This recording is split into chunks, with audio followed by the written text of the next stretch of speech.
What happens when one of comedy's biggest legends walks into what should have been a light-hearted morning show interview, only to find himself confronted by a host with a very different agenda? From the moment Eddie Murphy stepped onto the View set, the tension was unmistakable. But nobody, absolutely nobody, could have predicted the explosive confrontation that was about to unfold between him and Joy Behar. This wasn't just another celebrity interview gone sideways. This was a lesson in how quickly things can spiral out of control when respect is thrown out the window. Before we get into all the jaw-dropping details, make sure to hit that subscribe button and leave a comment. You're going to want to talk about this with other fans. Eddie Murphy was in the middle of promoting his latest project, and The View was supposed to be just another stop on his press tour. He entered the studio with his signature charm, greeting the hosts with the warmth and professionalism you'd expect from someone who's dominated entertainment for over 4 decades. Whoopi Goldberg, Sarah Haynes, and the other co-hosts welcomed him with genuine excitement. "Eddie, it's so great to have you here," Whoopi said as he settled into the guest chair. "We've been looking forward to this all week." "Thanks for having me. It's always a pleasure," Eddie replied, his voice carrying that effortless confidence that has endeared him to millions worldwide. The conversation started off smoothly. Eddie spoke passionately about his new project, sharing behind-the-scenes stories that had everyone laughing.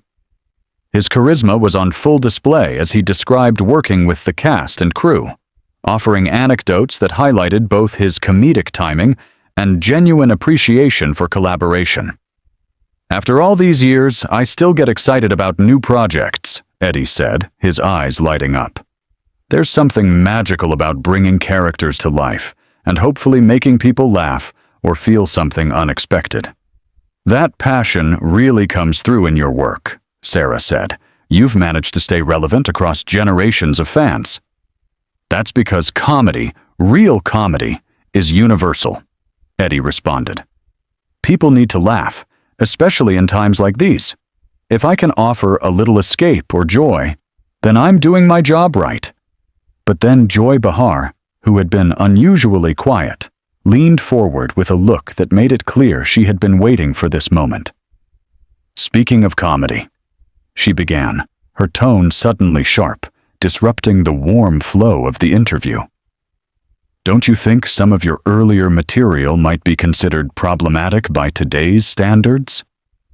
Eddie's smile faltered slightly as he absorbed the unexpected jab. The other hosts exchanged cautious glances, realizing Joy was steering the conversation into dangerous territory.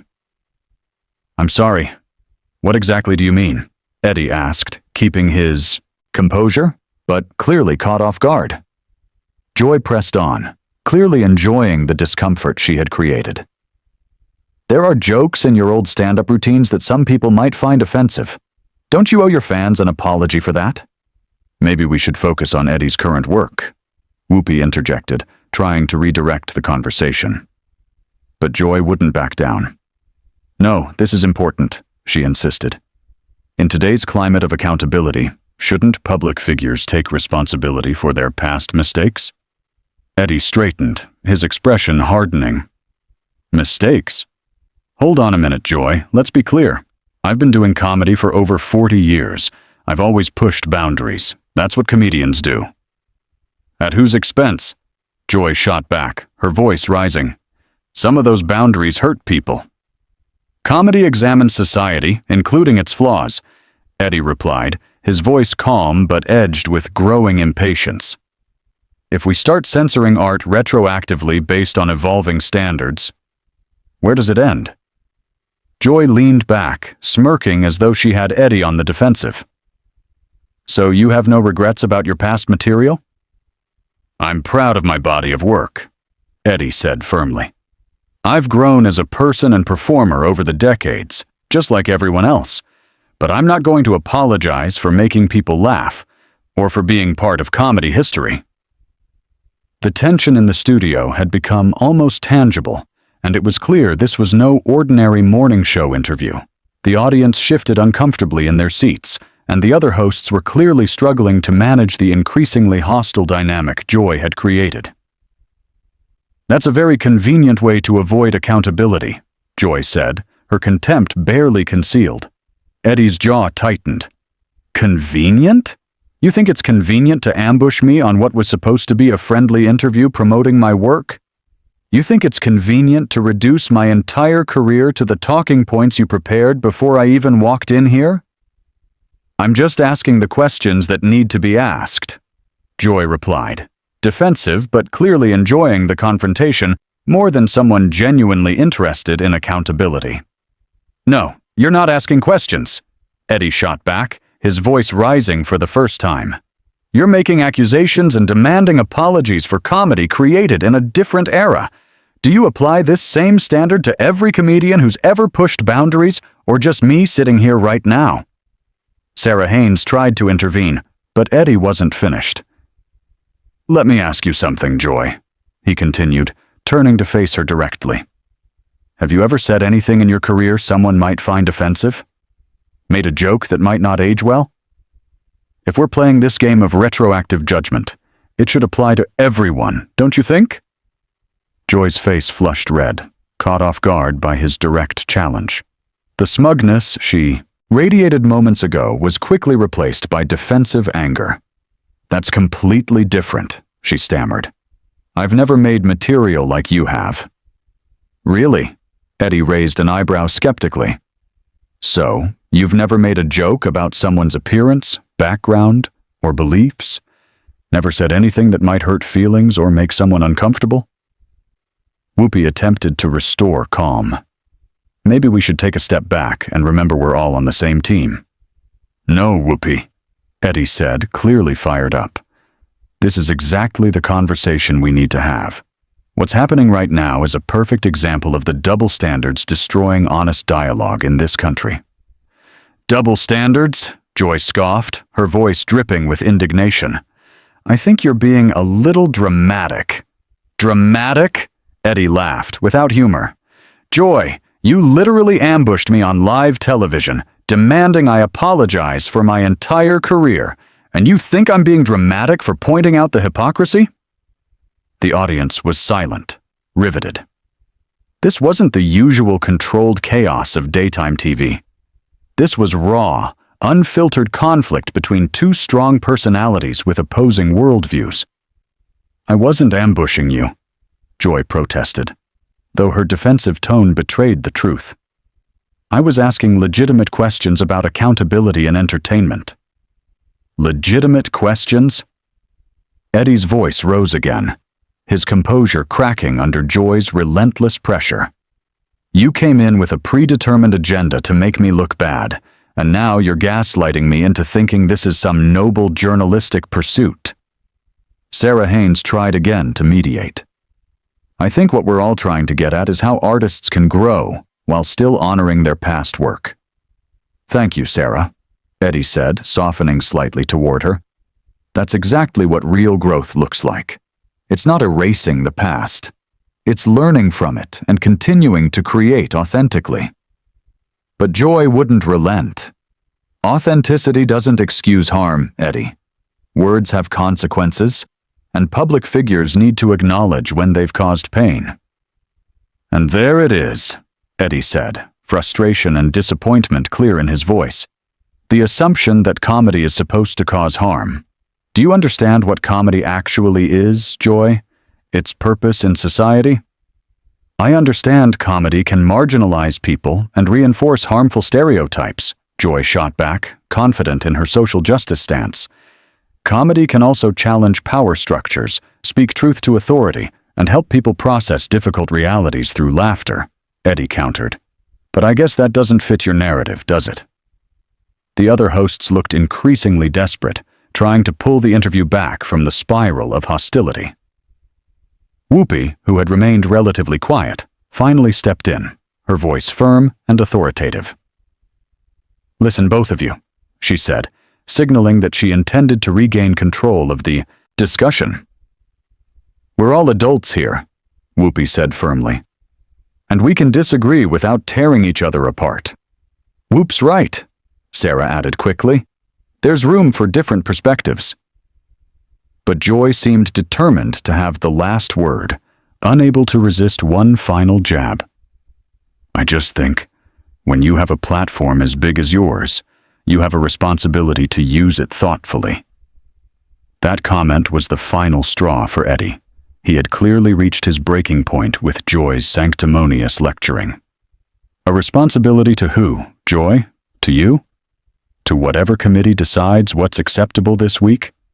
Or to the millions of fans who've supported my work for 4 decades?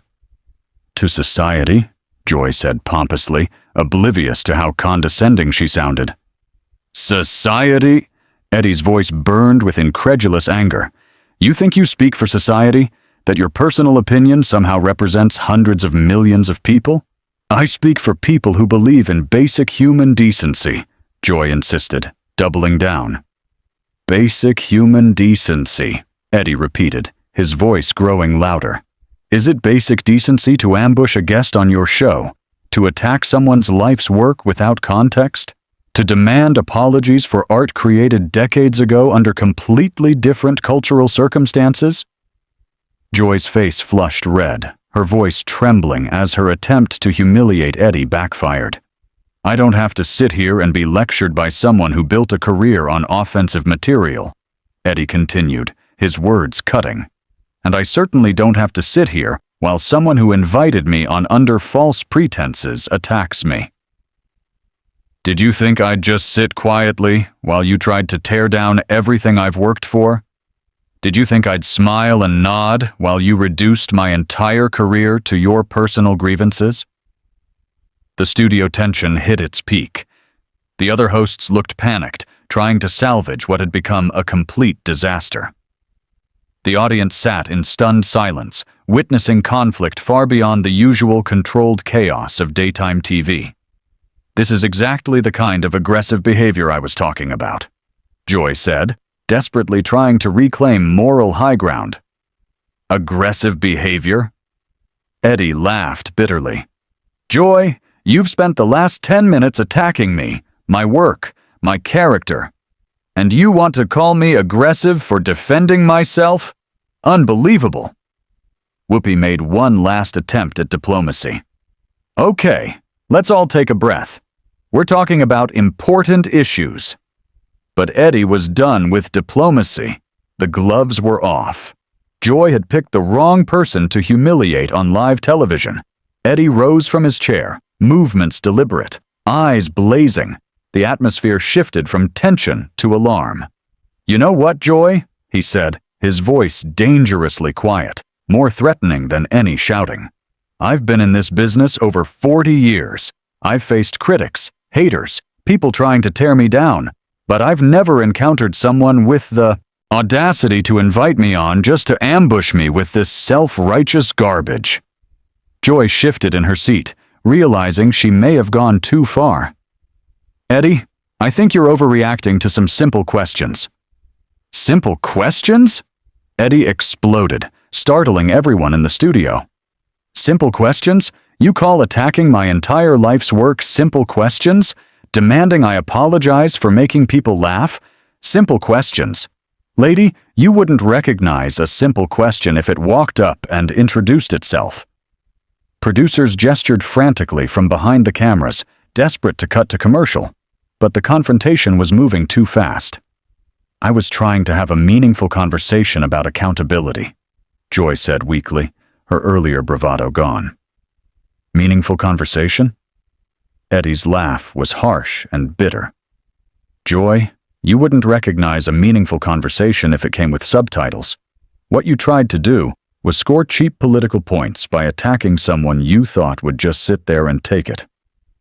Whoopi stood, sensing the situation had escalated beyond normal hosting techniques. Eddie, maybe we should all calm down. No, Whoopi, Eddie said, turning to her but still brimming with fury. I'm not calming down. I'm tired of pretending this behavior is acceptable. I'm tired of watching people like Joy turn every conversation into a lecture, a chance to shame, virtue signal, instead of actually engaging with ideas. He faced Joy directly, who now looked genuinely intimidated. You want to talk about harm, Joy? Let's talk about the harm you've caused with this little stunt of yours. You've taken what should have been a positive conversation about creativity and art, and turned it into a toxic attack session, Eddie said, his voice sharp and controlled.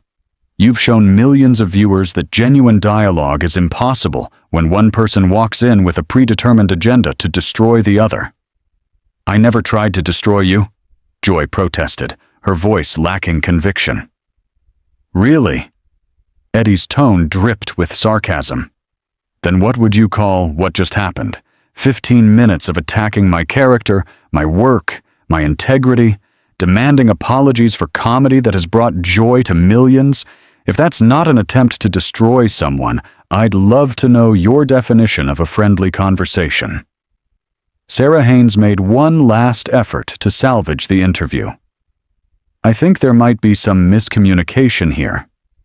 No miscommunication, Sarah, Eddie interrupted, softening slightly toward her, but his gaze snapped back to Joy, razor sharp. This was deliberate, calculated. Joy knew exactly what she was doing when she wrote those questions. She knew the reaction she wanted to provoke. The only miscalculation was thinking, I'd just sit there and let her get away with it. Joy tried again to regain control. You're being paranoid, Eddie. Not everything is a conspiracy against you. That was the final. Mistake! Eddie's eyes widened, fury igniting. Paranoid? You just spent 20 minutes systematically attacking everything I've built in my career. And you want to call me paranoid for noticing? Gaslighting me won't work. I'm not questioning my own perception. Just because you say so. The audience was silent, riveted. This wasn't a celebrity having a bad day. This was a master craftsman defending his life's work against someone who had clearly underestimated him. This is exactly the problem with people like you, Joy, Eddie continued, his voice heavy with decades of experience. You think you can say whatever you want, attack whoever you want, and then dismiss the response as overreacting or paranoid or dramatic. That game doesn't work on me. Joy sat stunned, speechless, unable to respond to the verbal hurricane she had unleashed. You know what the real tragedy is here, Joy? Eddie's voice lowered, intense, but calm. You had the chance to have a genuine conversation with someone who spent 40 years learning comedy, entertainment, and connecting with audiences. You could have asked about the creative process, the evolution of humor, the responsibility of making people laugh. Instead, you turned this into a political attack session, because that's apparently the only way you know how to engage. He paused, looking directly into the camera before delivering the final blow. And that, he said, voice steely, more than any joke I've ever told, is truly offensive. The studio remained silent for several long seconds as his words sank in. Finally, Whoopi cleared her throat, trying to restore calm. Well, this has certainly been an intense conversation, she said, her voice betraying how shaken she was. Eddie looked around the studio one last time, his anger cooling but disappointment still evident. It didn't have to be, Whoopi. It really didn't have to be.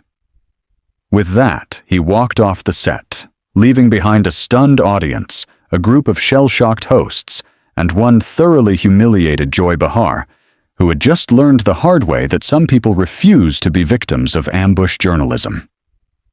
If you enjoyed this breakdown of what happens when someone tries to take down a legend and gets completely destroyed in the process, make sure to subscribe and let me know in the comments. What do you think Joy Behar was really trying to accomplish with this attack on Eddie Murphy?